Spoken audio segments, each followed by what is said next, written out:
한 해를 마감하면서 매일 성경이 시편을 묵상하게 이렇게 인도를 하네요. 그래서 지금 함께 읽은 시편 115편 그 주변에 있는 몇몇 개의 시를 저희가 함께 묵상을 하고 있는데 대부분의 시를 우리가 할렐시라고 부릅니다. 할렐, 요 부분에 있는 것을. 그러니까 할렐, 이 할렐이란 말은 할렐루야 할 때 할렐입니다. 그래서 할렐 그러면 이 찬양한다, 찬양시다 이런 뜻이죠. 여호와를 찬양하라, 할렐루야. 할렐 그러면 찬양한다 이런 뜻이죠. 그래서 113편도 할렐루야로 시작하고 할렐루야로 마치고 115편 오늘 함께 읽은 이 시도 마지막 18절에 할렐루야 이렇게 외치면서 끝이 나죠. 다음 시도 그렇고 그 다음 시도 그렇고 계속해서 할렐루야라고 이렇게 선언이 됩니다. 그 말은 이제 아마도 이 시는 그 예배라고 하는 컨텍스트 안에서 성도들이 함께 예배하며 읽고 또는 곡을 붙여 불렀던 그런 찬송이라고 우리가 생각할 수 있는데 특별히 오늘 읽은 이 본문을 보니까 이 본문은 서로 응답하는 이게 서로 교독하는 이제 그러한 의미를 갖고 있어요. 리스폰시브하게 우리가 교독문을 읽을 때 리더가 한 줄을 읽고 또 온 성도들이 그 다음 줄을 읽고 이렇게 하면서 왔다 갔다 하잖아요. 이와 같은 패턴이 좀 보이는 것 같아요. 뭐 예를 들면 1절에 여호와의 영광을 우리에게 돌리지 마옵소서, 우리에게 돌리지 마옵소서. 굉장히 의미가 있는 말인데 이제 이 말을 리더가 먼저 이렇게 선창을 하면 모든 회중이 함께 오직 주는 인자하시고 진실하심으로 주의 이름에만 영광을 돌리소서 이렇게 응답을 할 것이고 또 리더가 이렇게 묻겠죠. 어찌하여 문나라가 그들의 하나님이 이제 어디 있느냐 말하게 하리까? Where is your God? 이렇게 물으면 모든 회중이 오직 우리 하나님은 하늘에 계셔서 원하시는 모든 것을 행하셨나이다 이렇게 응답하는 계속 말하고 또 응답하고 말하고 응답하고 이런 패턴으로 이 전체가 가지 않았을까. 특별히 뒷부분으로 가면서 비슷한 말이 반복되는 라인이 여러 번 나오면서 굉장히 강하게 아마 여기는 큰 빗을 때리면서 아마 막 꽹가리를 치면서 부르지 않았을까. 이런 이제 느낌을 좀 받게 됩니다. 자, 찬송이라고 우리가 불렀을 때 그 찬송은 뭔지 몰라도 우리의 감성을 타치하고 우리의 감정을 일깨우는 그러한 것이다라고 생각을 할 수도 있겠지만 저는 이 시편 115편은 굉장히 철학적인 아주 신학적인 중요한 질문을 하고 있는 시라고 하는 생각이 들었어요. 무슨 질문일까? 여러분 궁금하신가요? 저는 이런 질문인 것 같아요. 당신이 정말 솔직하게 자신을 들여다볼 때 정말 당신이 믿고 의지하는 것이 뭐냐? 당신은 누구를, 무엇을 의지하느냐? 이 질문을 하는 것 같아요. 자, 2024년도 한 해가 저물어 갑니다. 저와 여러분에게 이 질문은 너무 중요한 질문인 것 같아요. 저와 여러분은 또 개인 한 분 한 분은 여러분에게 지금 닥친 모든 일과 또 형편과 그 상황 속에서 정말 무엇을 의지합니까? 무엇을 의지하고 계시냐라는 질문이죠. 근데 이 질문이 그냥 별 의미가 없는 질문이 아니라 굉장히 중요한 질문인 것 같아요. 이 질문이 바로 우리의 정체성을 드러내주는 질문인 것 같아요. 나는 누구인가? 무엇이 나를 나되게 하는가? 나에게는 무엇이 가치가 있는 것인가? 그러니까 나라는 존재를 이해시키기 위해서 이 질문은 굉장히 중요하다는 거예요. 내가 과연 나는 도대체 뭐지? 여기에 대한 굉장히 중요한 이 질문, 이것을 끄집어낼 수 있는 여기에 대한 진정한 답, 그냥 이빠른 답이 아니라 정말 마음에서 깊은 곳에서 솔직하게 답할 수밖에 없는 그 답을 끄집어내는 바로 그 질문. 나는 누구인가? 나는 무엇을 믿는가? 나는 누구를 의지하는가? 나는 과연 무엇을 의지하는가? 여기에 대해서 솔직한 답들이 나올 수 있겠죠. 나의 아들인가? 나의 남편인가? 나의 부모인가? 또는 나의 뱅크 어카운트인가? 내가 지금 잘한다고 사람들에게 칭찬받는 나의 직장인가? 뭐 너무나 그 일반적으로 우리가 하는 얘기긴 하지만 그런 것이 신앙을 말하고 있는 저와 여러분에게도 사실은 굉장히 중요하다. 근데 이제 저희가 그렇지 않습니까? 살아가는 과정 속에 우리가 정말 솔직하다면 우리가 믿고 의지하던 것들이 와르르 무너져 내리는 순간을 맞는단 말이죠.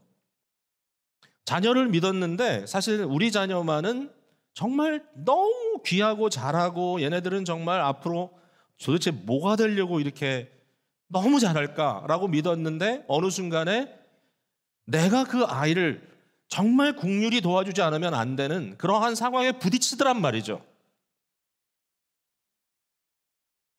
그것을 철없는 부모라면 뭐 실망한다, 뭐 아이들에게 뭐 너는 왜 그거밖에 안 되니 이럴지 모르겠지만 조금만 성숙하고 조금만 생각이 있는 부모라면 그 순간에 깨닫게 되죠. 내 자녀는 나의 신이 아니구나. 내 자녀는 나의 청지기적 사명이구나. 이런 것들이 계속 우리의 삶 속에서 일어난다는 겁니다. 이걸 이제 철이 드는 과정이라고 우리가 말할 수 있을 텐데 여러분 정말 힘든 일들 많죠. 자기의 건강이 무너지고 내가 사랑하는 사람들이 정상적인 삶이 불가능한 상태가 돼버리는 나에게 중요한 삶의 근거가 되었던 나의 사업이 느닷없이 갑자기 닥친 이 시대적 풍파에 의해서 무너져 내리고 전혀 예측지 않았던 일들이 내 사업처 안에서 벌어져서 그걸로 인하여 나는 너무나 많은 돈을 배상해 주면서 망하게 되는 이러한 것들이 계속 삶 속에 일어난다는 거죠. 이런 걸 통해서 모든 사람들은 철이 들어가는 것 같아요. 모든 사람들은. 이 정체성이라는 것을 발견해냅니다. 오늘 본문의 첫 번째 1절에 나오는 이 말 있죠. 여호와의 영광을 우리에게 돌리지 마옵소서, 우리에게 돌리지 마옵소서. 그 자체가 너무 아름다운 말인데요. Not to us, not to us. 주님, 영광을 우리에게 돌리지 마옵소서. 이게 철든 사람의 고백이라는 거죠. 하나님, 우리 때문이 아닙니다. 내가 잘한 것 아닙니다.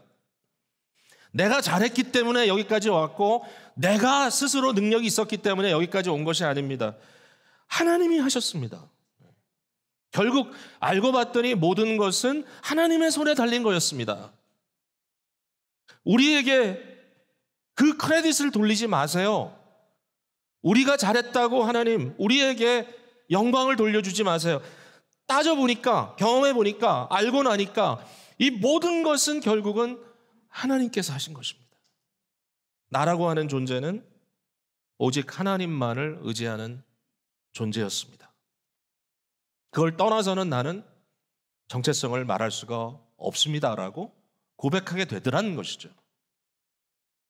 우리 앞에 굉장히 큰 문제가 있을 겁니다. 그죠?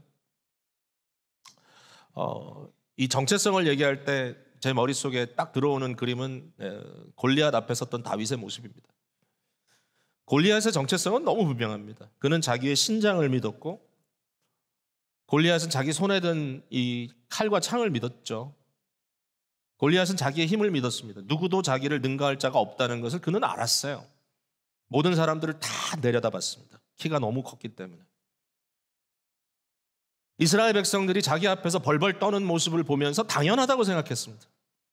그래, 나는 골리앗이야. 누구도 나를 당할 자가 없어. 근데 여러분, 그때 갑자기 어린 소년 다윗이 등장을 합니다.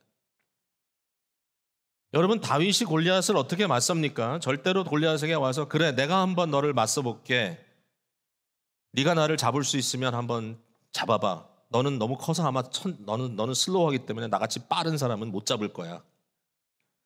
여러분, 그게 다윗의 답이 아니었죠. 다윗이 거기 나와서 한 얘기가 뭐죠? 다윗의 정체성이 뭐죠?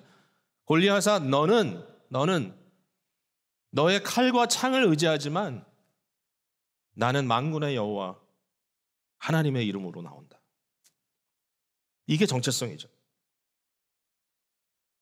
자, 오늘 과연 우리가 그 말을 할 수 있는지 이게 우리의 중요한 관건일 겁니다. 자, 오늘 본문을 보니까 두 가지로 나눌 수 있을 것 같아요. 첫 번째는 주변 나라들의 도전이에요. 주변 나라, 즉 믿지 않는 자들, 믿지 않는 사회가 우리를 향하여 던지고 있는 도전. 그리고 두 번째는 거기에 대한 우리의 정당한 답이 뭘까? 이 답입니다. 답. 자, 도전을 한번 볼게요. 이 도전은 다른 게 아니에요. 너희 하나님이 어디 있느냐라는 도전이에요. 2절에 어찌하여 문나라가 그들의 하나님이 이제 어디 있느냐 말하게 하리까 네가 믿는 구석이 뭐냐? 네가 도대체 뭘 믿고 스스로 복받은 자라고 이야기하느냐? 너의 하나님, 너의 신이 어디 있느냐라고 그들은 도전한다는 거예요. 너의 존재를 보증하며 너를 지켜줄 자가 뭐냐? 네가 너의 손에 모든 것이 다 빠져나갔을 때 누가 너를 보증해 줄 거냐? 아마도 이 시는요, 이스라엘 백성들이 포로기를 지나고 다시 바벨론으로부터 회복된 이후에 쓰여졌던 시인 것 같습니다. 그 당시 상황은 암담합니다. 정말 약소국가입니다. 이들을 지켜줄 자가 없어요. 주위의 강대국, 또 특별히 그 시대를 지배하던 제국들이 너무나 아무것도 아닌 듯 와서 그들의 것들을 빼앗아가고 그들을 점령하는 시대입니다. 정말 힘들고 어려울 때이죠. 자녀들이 이스라엘의 웨이, 유대인들의 웨이를 지킨다고요? 아니요. 저들은 그 당시 모든 것을 지배하는 문화 속에 동화되고 저들의 말이 헬라화되고 저들의 가치가 헬라화되고 저들의 머리 스타일이 헬라화되고 저들이 입고 다니는 옷이 그 시대를 반영할 때 아무도 우리의 삶을, 우리의 살아왔던 방법을 또는 우리가 믿는 이 신앙을 보증해 줄 수 없는 이때에 그들의 질문 앞에 그들은 지금 뭐라고 답을 하고 있는가? 자, 세상 사람들이 믿고 의지하는 게 뭘까요? 세상 사람들이 믿고 의지하는 것을 우상이라고 얘기했습니다. 4절에 보니까 그들의 우상들은 뭐죠? 은과 금입니다. 예, 물질입니다. 돈입니다. 그리고 사람이 손으로 만든 것입니다. 사람이 손으로 만든 것. 이 사람이 손으로 만들었다는 말 속에 담겨져 있는 의미는 뭐냐면은 손에 잡히는 겁니다. 텐저블. 내 손으로 보고 느낄 수 있는 것, 내가 만질 수 있는 것, 물질이죠. 이 물질 세상 속에 물질 말고 뭐가 가치가 있단 말입니까? 물질 세상에 살고 있는데 무엇을 먹을까, 무엇을 마실까, 무엇을 입을까 그게 중요하잖아요. 물질 세상 속에 내가 손으로 만질 수 있는 것보다 뭐가 더 중요하냐고요. 그거 위해서 우리가 쫓아가고 있는 것 아닌가요? 돈보다 더 중요한 게 뭐가 있습니까? 우리의 건강보다 더 중요한 게 뭐가 있을까요? 우리가 원하는 게 뭐죠? 손에 잡히는 겁니다.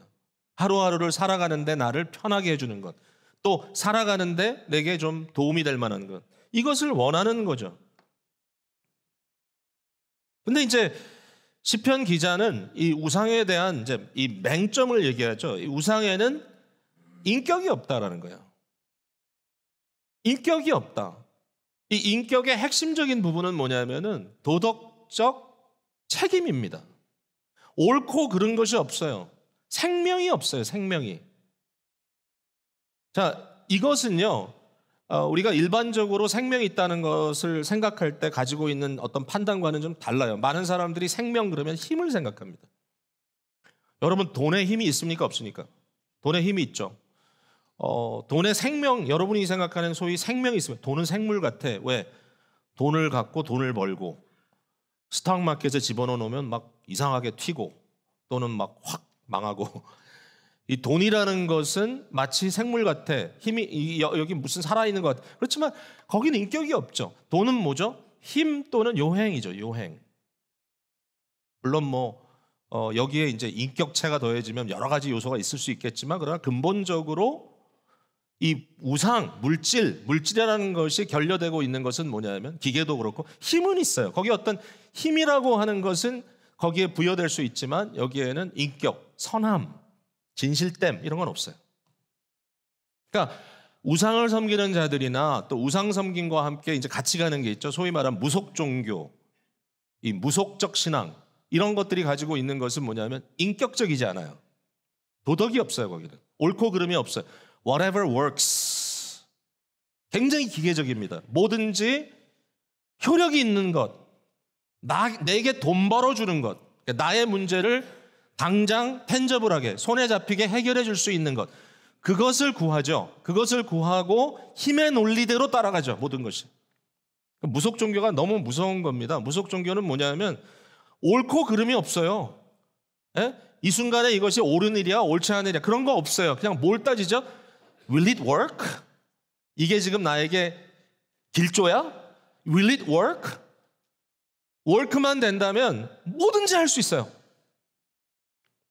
이게 무서운 거예요. 인격이 결여됐을 때. 우상은 그와 같아. 우상 숭배는 그와 같아. 이 사람들은 오로지 무력과 요행을 바라요. 여러분, 요즘에 그 전쟁을 하면 첨단적 전쟁이 옛날에는 뭐 미사일 멀리서 쏘고 이런 건 줄 알았는데 요즘에 기계로 전쟁하지 않습니까? 드론 같은 거 띄워가지고 사람은 안 탔는데 갑자기 드론이 나타나서 숨어 있는 사람을 팍팍 쏴서 죽이고 말이죠. 이런 식으로 합니다. 드론이. 근데 이 기계마저도요, 드론마저도 사실은 뒤에서 누가 보면서 조정을 하니까 거기에 어떤 인격체가 뒤에 있잖아요. 근데 요걸 이제 한 단계만 가면 이제 어떤 문제가 나오냐면 소위 말하는 AI가 로버트가 무장을 하고 전쟁터로 나가서 사람을 죽이기 시작합니다. 그러면 이제 프로그램을 하겠죠. 이렇게 요런 유니폼을 입고 요렇게 생긴 사람들을 보는 대로 쏴라.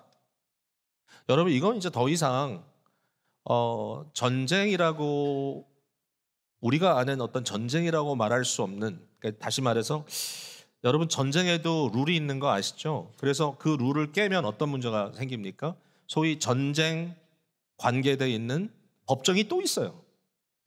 그러니까 war crime 있어요. war, 전쟁의 범죄가 있어요. 이거는 할 수 없는 거예요. 예를 들면 civilian, 아무런 무장이 되지 않은 사람들을 무자별로 죽이면 그건 범죄예요. 그걸 어떻게 하느냐? 여러분, 아무리 군인들이 무조건 이 전쟁은 이겨야 돼, 너는 내가 명령하는 대로 따라야 돼 라고 하더라도 무장하지 않은, 또는 상황을 봤을 때 내가 총질할 수 없는 그런 상황이 되면 군인들은 안 하지요. 왜? 인격이 있으니까. 여전히 그들에게는 도덕적인 의식이 있기 때문에 안 합니다. 그게 진정한 생명입니다. 그러나 우상에는 그렇게 없어요. 무자비합니다. 무자비. 그럼에도 불구하고 나는 성공하니까 그게 좋아, 유리한 상황을 만들어낼 수 있다면 뭐든지 다 붙들고 싶어. 굉장히 재밌게도 우상 숭배나 무속 종교를 하는 사람들은요, 대부분 다 다신주의예요. 다신주의. 근데 여기서 말하는 신은 내가 예배하고 믿고 따르는 그런 신이 아니라 내가 나의 목적을 위해서 얼마든지 이용할 수 있는 능력자를 의미합니다. 내가 그 능력자를 나를 위해서 나에게 유용한 대로 사용할 수 있다면 그게 하나일 필요가 뭐가 있어요? 어떨 때는 예수님 불렀다가, 어떨 때는 부처님 불렀다가, 어떨 때는 뭐 알라도 불렀다가, 어떨 때는 조상신도 불렀다가, 어떨 때는 산신도 불렀다가, 아무 상관없어요. 굿도 해보고 예배도 드려보고 도도 닦아보고. 왜? 그들이 원하는 것은 뭐죠? 그냥 자기의 필요를 채우는 거예요. 이러한 상황을 시편 기자는 드러내고 있어요. 야, 이게 뭐냐? 너희가 말하는 너희의 신, 이게 도대체 뭐냐? 너희가 의지하는 그게 뭐냐? 여기 이런 말이 있죠. 8절에 우상을 만드는 자들과 그것을 의지하는 자들은 다 그와 같으리로다. 우상은 뭐죠? 이 덤한 우상을 만들고 그 덤한 우상을 따르는 자는 너희도 덤. 너의 정체성은 네가 의지하는 그것이다 라고 말하고 있는 겁니다. 사랑하는 성도 여러분, 저와 여러분은 뭘 믿고 있는 겁니까? 지금? 예수 그리스도에 대해서 좀 고민을 해봤습니다. 예수 그리스도에 대한 고민은 이런 질문이었어요. 우리가 예수님은 완전한 인간이라고 얘기하지 않습니까? 예수님은 perfect man, 완전한 인간. 그 말은 하나님이신데 연약한 인간이 됐다, 그런 의미에서만 하는 말이 아니라 예수님은 완전한 perfect man이기 때문에 우리의 진정한 중보자가 될 수 있다라고 우리는 주장하는 겁니다. 그게 성경의 주장입니다. 예수님은 완전하신 분이다. 여러분, 우리가 믿는 예수님이 완전하다는 근거가 어디 있습니까? 여러분이 생각하는 perfect man은 누굽니까? 여러분이 여러분의 자녀를 볼 때 그들이 perfect, 정말 온전한, 완전한 사람이 됐으면 좋겠다라고 생각하는 그 완전함은 어디에 근거가 있냐는 거죠. 여러분, 예수님이 태어났던 세대는 계급 세대입니다.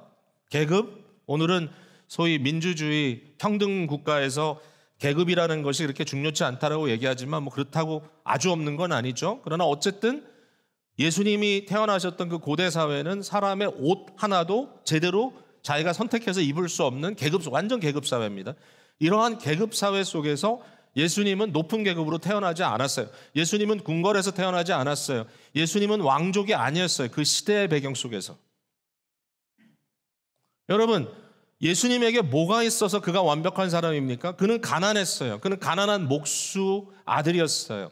그 자신도 목수였어요. 목수가 뭐가 문제인데? 목수가 뭐 돈 많이 벌던데 요새는?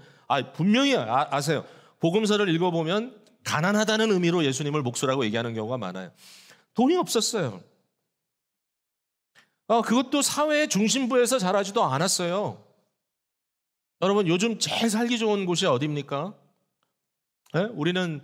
우리가 살고 있는 이 필라델피아 인근 이 펜실베니아 제일 살기 좋다 그러는데 자꾸 딴 데가 더 살기 좋다 그러네요. 몰라서 그래요. 근데 우리가 아무리 주장을 하더라도 뭔가 내놓을 만한 사회의 중심부, 어떤 국가의 중심부에 살고 있다는 사람을 주장할 겁니다. 예수님 당시의 중심부는 예루살렘입니다. 예루살렘 인근의 유다입니다. 가장 먼 곳이 갈릴리입니다. 거기서도 가장 가난한 곳이 나사렛입니다. 완전 주변, 완전 변두리인 촌구석에서 자랐어요. 인정받을 만한 교육기관의 혜택을 받지도 않았어요. 좋은 대학교 그런 거 없어요. 바울만큼도 사회적인 인지도가 없는 분이에요, 예수님이. 성인이 된 그의 삶은 홈레스였어요. 집이 없어 떠도는 삶이었어요. 물론 목적이 있었지만 예수님 스스로 말합니다. 새도 깃들 곳이 있고 여우도 굴이 있는데 나는 머리 둘 곳이 없네. 이 넋두리는 아니죠. 그러니까 자기 자신을 분명히 설명하는 것이었죠. 그뿐만 아니라 예수님은 젊은 나이에 아주 억울한 죽음을 당했어요. 아주 억울한 죽음이에요. 자, 그러면 질문을 해야 되겠죠. 그가 퍼펙트맨이냐? 온전한 사람이냐? 아니, 오늘 어느 누가 그렇게 예스라고 답하겠어요, 거기에 대해서. 그러니까 저와 여러분이 생각하는 것, 예수님, 저는 예수님을 닮고 싶습니다. 저는 예수님을 따라가고 싶습니다. 우리 자녀들이 예수님을 따라가는 크리스찬이 되었으면 좋겠습니다 라고 마음으로 믿고 의지하는 그 근거가 뭐냐는 거죠. 우리가 생각하는 예수님의 완벽함, 우리가 추구하는 우리 자녀들의 성공이 과연 뭐냐? 자, 예수님이 왜 완벽하냐? 여기에는 두 가지밖에 저는 이유를 못 찾겠더라고요. 하나는 뭐냐면은 하나님의 창조하신 바 한 인간으로서 하나님과 인간의 관계 속에 있는 하나님의 그 언약에 대해서 100% 신실하셨던 것. 그는 하나님을 전적으로 신뢰했고 그는 하나님께 끝까지 충성했고 그는 하나님께 마지막까지 순종한, 십자가에 달려 죽으시기까지 복종한 하나님과의 관계 속에 그에게 부여한 하나님의 사명과 책임을 완벽하게 완수한 자. 그의 온전함은 하나님과의 언약의 신실함에 있었다. 두 번째는 이것만 있었던 게 아니라 예수님은 사랑하는 데 있어서 완벽한 자였다. 예수님의 완벽함은 그의 사랑의 완성이었다. 그는 희년의 선포자로 희년이라고 하는 굉장히 독특한 이 이스라엘 공동체에 주셨던 어떤 이 해방, 이러한 구원의 사건을 예수님이 몸소 한 인간으로서 그 시대를 향하여 선포하시고 그 일을 위하여 가난한 자, 약한 자, 소외된 자, 억눌린 자들을 구원해내시기 위하여 자기 자신을 던지셨던 것. 예수님의 사랑은 섬기는 자의 사랑이었고 예수님이 말씀하셨죠. 자, 너희들 리더가 되고 싶으냐? 리더라는 건 뭐예요? 누군가 다른 사람보다 좀 나아서 그 사람들을 좀 끌고 가줄 수 있는 그런 위치에 있는 사람. 여러분, 저도 좋은 리더를 원합니다. 저도 이 나라에 좀 좋은 리더가 세워졌으면 좋겠고 우리 지역사회에도 좋은 리더가 있으면 좋겠고 개인적으로도 제가 좀 믿고 의지할 만한 리더가 좀 있으면 좋겠습니다. 그런 리더가 있으면 좋겠는데 예수님께서 말씀하십니다. 이 세상의 리더들은, 잘 봐라, 세상의 리더들은 왜 리더라고 스스로 자처하고 그 일을 스스로 하겠다고 하느냐? 왜냐하면 자기의 주어진 파워를 가지고 사람들을 자기 마음대로 주관하려고 한다. 세상의 리더들은 주관자이고 임의로 사람을 움직이는 것이 자기의 힘이요 능력이요, 그러므로 그것이 자기에게는 너무나 큰 기쁨이라고 생각하지만 그러나 너희는 그렇지 않다. 오직 정말 리더가 되려면 섬겨야 될 것이다. 나는 너의 리더다. 근데 나는 어떤 리더냐? 인자는 섬김을 받으려 온 것이 아니라 섬기기 위하여 왔고, 내가 분명히 너에겐 선생이지만 내가 먼저 너희의 발을 씻겼고, 분명히 나는 너희에게는 대접받아야 될 존재이지만 너희의 이 모든 것들을 정말 뒷정리해주는 사람처럼 나는 지금 문제를 해결하고 다니지 않느냐. 예수님께서 말씀하셨습니다. 인자는 섬김을 받으려 온 것이 아니고 섬기려 왔고, 뿐만 아니라 뭐 하신다 그래요? 대속물로 대신하기 위하여 너희의 책임 감당 못함을 대신 지어주기 위해서 나는 대속물로 내 자신을 내어주기 위해 왔다. 아무도 책임 안 지는 상황 속에서 내가 책임지러 왔다.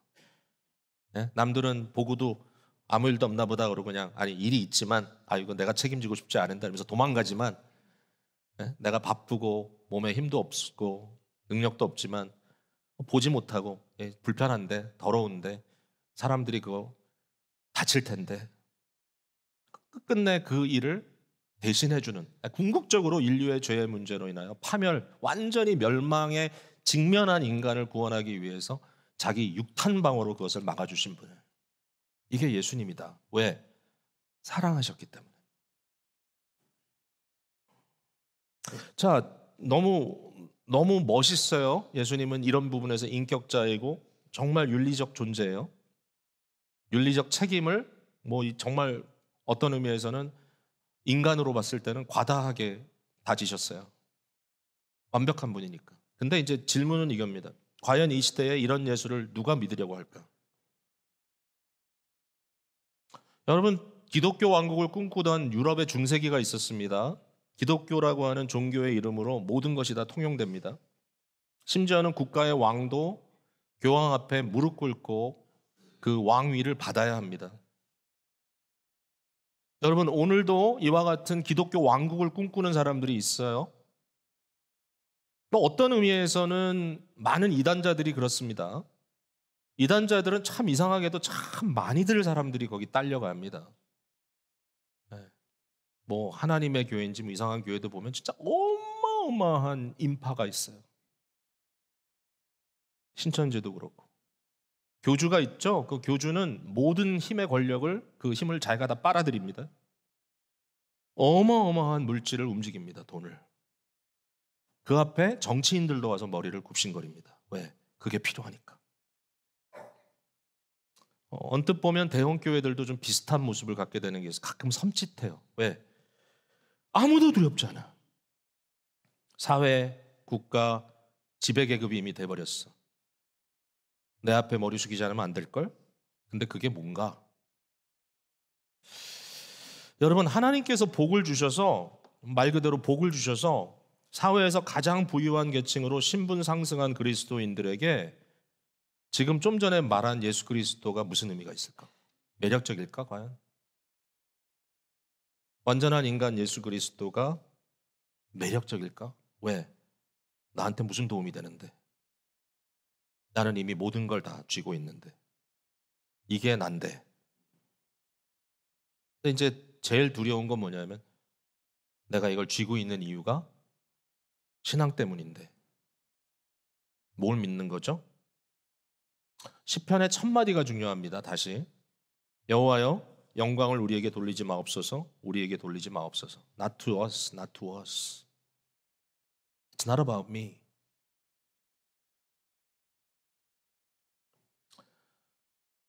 과연 우리가 무엇을 우리의 참된 복이라고 말할 수 있을까?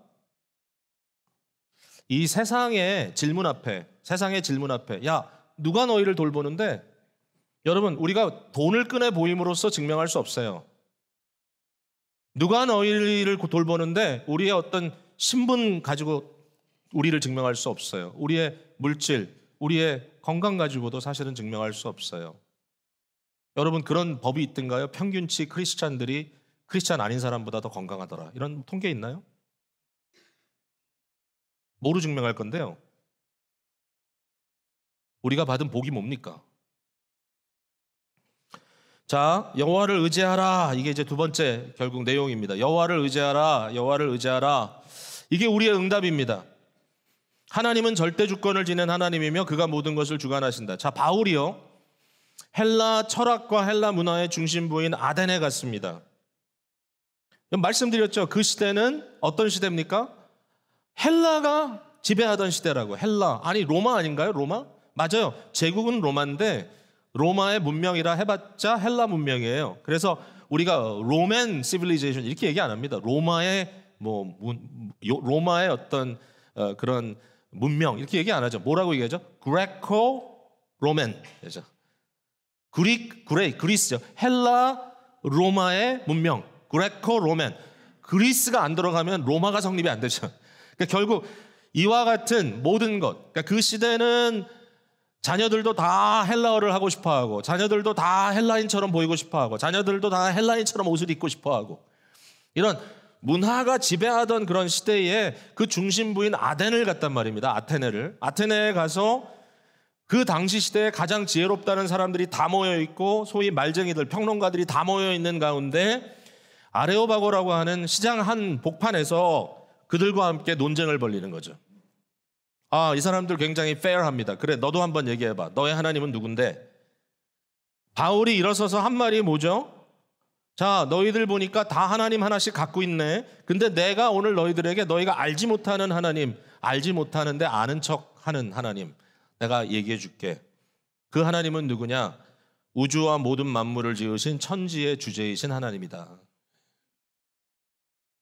만물을 지으신 하나님, 이 모든 것을 있게 하신 하나님, 내가 그 하나님 얘기를 너에게 해줄게. 근데 그 하나님은 어떤 하나님인 줄 알아? 무엇이 부족하여 사람들의 손에 섬김을 받을 필요가 없는 하나님이다.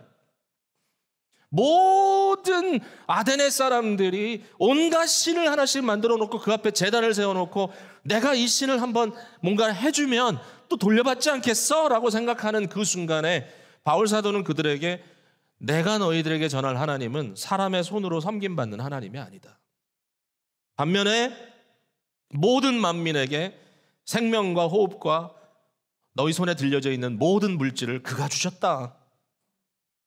네가 살아있는 이유가 뭔지 알아? 하나님 때문에. 네가 호흡하는 이유가 뭔지 알아? 하나님 때문에. 네 손에 그게 들려있는 이유가 뭔지 알아? 하나님이 허락했기 때문이야. 그 하나님은 뿐만 아니라 너와 나의 삶의 경계를 정하셨어.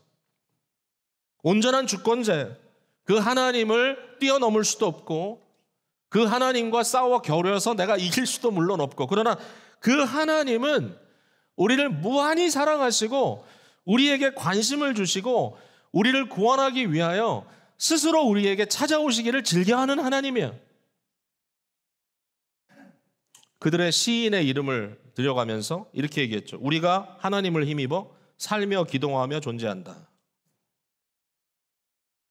엉뚱한 우상을 만들어 그 앞에 너희 머리를 숙이지 말고 참 하나님을 향하여 너희의 관심과 생각과 헌신을 돌이켜라. 하나님을 의지하라. 하나님을 의지하라. 오늘 본문 속에 이스라엘아 여호와를 의지하라. 아론의 집이여 여호와를 의지하라. 아론의 집은 누굽니까? 신앙을 이끄는 자들, 리더들. 딴짓하지 말고 제발 꼼수 쓰지 말고 우리를 예배로 인도해줘. 우리를 하나님께 인도해줘. 여호와만 의지해줘. 자꾸 이상한 얘기하지 말고. 또 뭐 했죠? 여호와를 경외하는 자들아. 누구죠? God fearer. 이것은 이방인들 중에 유일신 하나님을 믿는 자들입니다. 이스라엘아 여호와를 의지하라. 이스라엘의 신앙적인 리더들아 여호와를 진짜 의지하라. 그리고 이스라엘은 아니라 할지라도 하나님을 알고 그를 믿는 자들아 여호와를 의지하라. 그가 너희의 도움이시오 너희의 방패시다. 그가 너희에게 복을 주시리라. 참 복을 주신다. 여러분, 하나님께서 그를 의지하는 자들에게 주시는 복은 무엇일까요? 복입니다. 말 그대로 복이에요. 복은 좋은 거예요. 복은 우리를 행복하게 하는 거예요. 복은 우리를 기쁘게 하는 거예요. 복이 뭘까요? 여기 복이 뭘까? 무엇이 과연 우리에게 복인가? 진정한 복인가? 여기 보니까 번창이란 단어가 나옵니다. 115편 14절 여호와께서 너희를 곧 너희와 너희의 자녀 자손을 더욱 번창하게 하기를 원하노라. flourish 이게 increase라고 하는 단어로 되어 있는데 increase 이게 언뜻 보면 물량적 확장 같죠? 그러니까 자녀 숫자도 많아지고 더 부유해지고 더 많은 땅도 차지하고 이렇게 되는 것을 말하고 있을까요? 여러분 과연 그렇습니까? 여기서 그 얘기를 하고 있을까요? 모든 게 다 하나님 건데 과연 우리에게 번창하게 해주시는 게 뭘까? 제가 그 기억이 난 분이 이제 미로슬라브 볼프라고 하는 예일 대학교에서 신학을 가르치는 오늘 이 시대에 굉장히 유명한 교수인데, 미로슬라브 볼프가 뭐를 이제 시도를 자꾸 하냐면은 교회 밖에 있는 이제 소위 지성인들에게 이렇게 소통을 하기 위해서 기독교 신앙을 세상 사람들의 일반적인 용어로 자꾸 이렇게 설명을 하려고 해요. 그러다 보니까 이 소위 구원이라는 것, 우리가 잘 산다는 것, 이것을 이런 단어로 옮겼습니다. flourishing, flourishing. flourishing이라는 제목의 책을 썼어요. flourishing. 제가 그 책을 읽으면서 참 신기하다고 생각했는데 이 풍요로움처럼 느껴지죠. flourishing의 의미가 뭔가? 이건 뭐냐면 싱싱합니다. 싱싱함. 삶이 싱싱한 것. 집에서 화초를 가꾸시면 이제 화초가 자꾸 시들고 이렇게 자꾸 잎사귀가 하나씩 떨어지고 이러면 이제 그것은 전혀 플로리싱이 아니죠. 플로리싱은 뭐죠? 왕성해지는 것. 삶이 아주 활성화되는 것. 플로리싱이라고 그랬는데 그런 플로리싱은 뭔데? 플로리싱이 복이라면 하나님이 주시는 복이 플로리싱이라면 그게 뭔데? 이 사람이 이렇게 얘기했어요. 이것은 인생인데 라이프인데 라이프 자체인데 life that goes well. 뭐 어떻게 설명해야 될지 모르겠어요. Life that goes well. 잘 가는 삶. 두 번째, life that is well. well은 그것이란 말이잖아요. Life that is well. 그 자체가 좋은 인생. 세 번째는 life that feels well. 기분 좋은 삶. 아무리 세상과 소통한다 할지라도 구원을 이렇게 만들어 놓으면 이게 어떻게 됩니까? 라고 고민을 할 수밖에 없지만 그러나 이 말이 뭘까라고 제가 고민했어요. 도대체 어디서 이 말이 나왔을까? 라고 고민을 하다가 제 나름대로 결론을 내린 것은 뭐냐면 모르겠어요. 제가 볼프를 너무 우대하는지 모르겠지만 적어도 제가 생각할 때 플로리싱이라면 이렇게 설명하는 게 옳지 않을까?